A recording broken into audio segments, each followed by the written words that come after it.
bike. He doesn't really care like what position he's in, but he's psyched to be there, and he's always eager to learn, eager to try new things. Fast forward 3 years later, and Sam is a much stronger, more confident rider. That first year, in fact, when we had our season banquet, Sam actually crushed his dad at the Wissahickon when we went on our group ride. So that was a big deal. It was a big deal for him. His dad was astonished. It was awesome. But the bottom line with Sam is that he's tried other sports. Like I said, we met him on a baseball field, and none of them really appealed to him. None of them really worked, but mountain biking did. And now he's a mountain biker for life and one of our agents for change for youth in cycling. So this is Hannah. Hannah also came to us new as a 6th grader, but her background was different.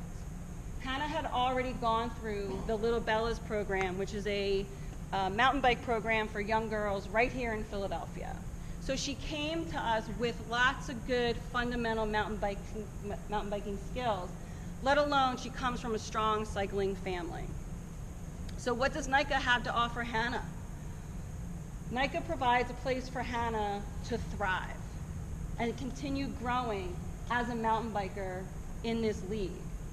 So instead of being on the sidelines at a cyclocross race or a road race with her dad and her brother, right?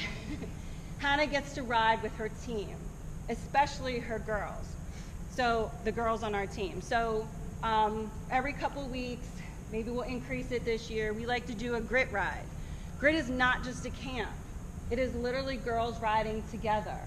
And during that time, girls are able to ride confidently.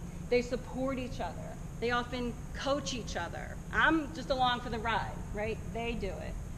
But so for Hannah, she's able to thrive in this community of athletes that embrace her and support her, right? So even though, unlike Sam, she came, who didn't really come to us with any basic fundamentals, she came to us kind of already knowing how to ride. She was able to grow and become a more confident rider in this league. Again, 2 different riders, 2 different kids, but there's room for NICA for both of them. All right, so those are our younger riders. I'm going to talk to you now about 2 older riders. Okay, well, there's Hannah racing. All right, this is Reagan. Reagan is also in our audience. And Reagan is an 11th grader at Twin Valley High School. However, she races for varsity, which, if you're not sure what that is, that's our highest category for racing. Interestingly enough, she was very reluctant to even join. She plays soccer, right? What does soccer have to do with riding a bike? But she was encouraged by her dad to join the team. So she joined the team, but she was like, I'm not racing. I'm digging her heels. I'm not going to race. But she went to a couple practices, and she was like, maybe I'll race. Maybe I'll try racing. So she raced the first race, which got her first place finish in her very first race. So that was it. She was hooked. And being a natural competitor, this community, this NICA community, has provided her an opportunity to hone in on those competitive racing skills that are natural within her, which I'm pretty sure her dad knew. Sometimes we know more than our kids. And while she enjoys the community that, the race community that the culture that NICA has set up, competition is her thing, right? She knows that her success as a rider and as a racer depends on her efforts and what she wants to do in order to be successful. There she is. Was that our last race? Yeah, okay. We almost got a clean getaway with the rain. That last race we just didn't. So, while, a lot of her friends now are her fellow racers, but her focus and her joy is racing and competing. So for someone who didn't want to even join the team, look at her now. Then there's Megan, okay? Hi, Megan. Who is a 12th grader in Upper Dublin High School. you'll notice that even though she's a senior, she's racing in our junior varsity category. Why? Because she's here for a different reason than Reagan is, right? So we met Megan 3 years ago.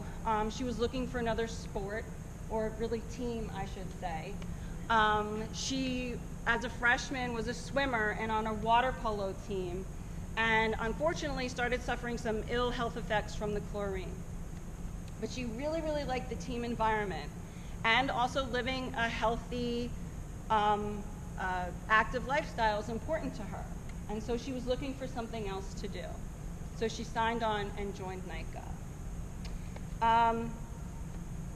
So you'll notice in this picture that it probably looks like Megan came in number 1, right? She didn't, because that's not important to her. But Megan is always number 1 to her, right? She got on her bike, she got better, she got faster, she's racing, she crossed the finish line. One of my favorite things that happened this year, that last race was like super muddy, slippery. She's coming around the corral to the finish line. She falls, whoop, slips right under her. She gets up, I'm okay, right? She doesn't care, right? She's like, I'm gonna finish this race.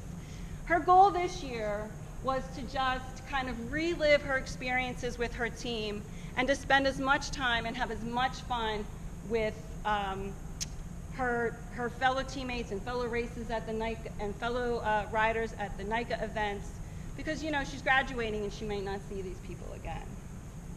So for Megan, racing is more of a measure of how far she's come personally, right? And her personal successes. Whereas for Reagan, this is definitely about racing, right? And about competing. So again, you have 2 different athletes who joined the team differently. One seeking to be on the mountain bike team, joining a team, and the other one not. But have found a different purpose for being on the team and have been successful in both of their endeavors. And NICA had room for both of them.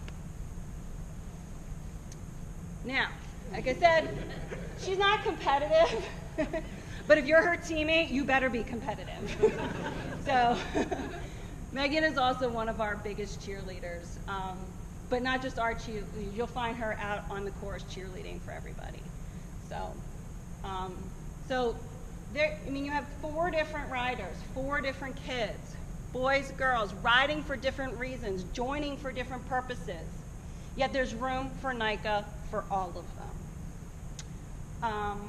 Next, Joe? Yep. Is going to talk a little bit more, tell a few more stories about the kids on some other teams. Thank you. Thank you.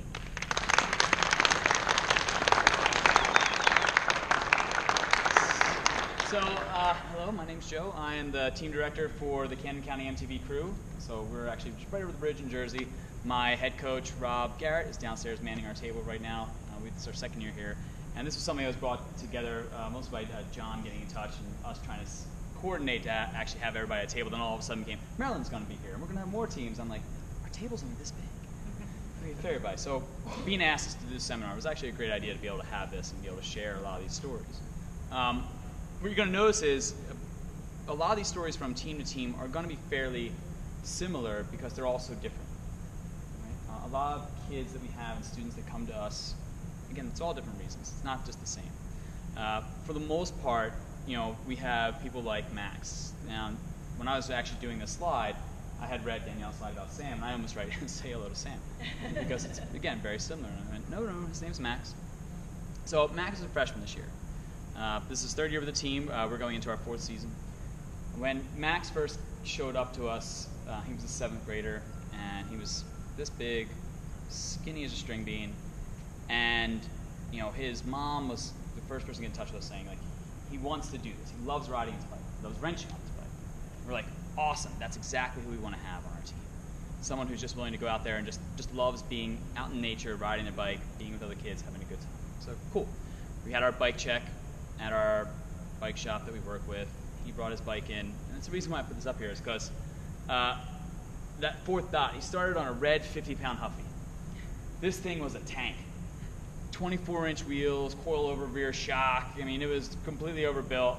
He maybe weighed 75 pounds. The bike itself was 2/3 of his weight.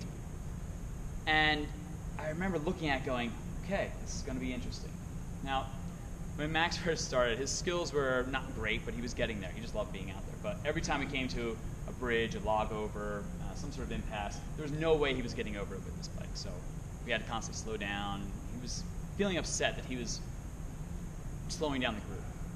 What was cool was seeing the rest of the kids go, no, you're part of the team, so being able to help him with his bike and then help him build his skills. And over time, what we see now is, Max has a dual suspension salsa that he was able to grow into. He earned them. We have a loaner bike program with the team, so as he grew, his parents didn't come from a lot of money, so they weren't able to just buy continuous amounts of bikes for each size. So all of a sudden, we just got him into the next one, and in the next one. And as that happened, he grew. His skills grew. His power, his just ability to handle the bike, his mentality started to grow. And what was really neat was, in our 2018 season, he wasn't able to start his last lap for 4 of our 5 races, the first 4. Now, again, suffers from anxiety. If he was here right now, he'd probably just run out of the room right now for me telling this story. But at the beginning of every race, he threw up. As numbers were being called up, he would just lean over and be like, start bawling and be like, I can't do this. And we would be there every race. Us, the entire team, you can do it, you can do it. So we'd start. First 4 races, for first 2, 3 races, he wasn't able to start his last lap. He'd come off crying. You did great. Well, he didn't let that stop him. So that very last race, when we had our state championships at Gloucester County College, he made it. He was the last kid in the race for his age group. But he made the cutoff. And just to see him start that was awesome. And what was cool was to see all the other teams, not just ours, actually following him around the course. Showing up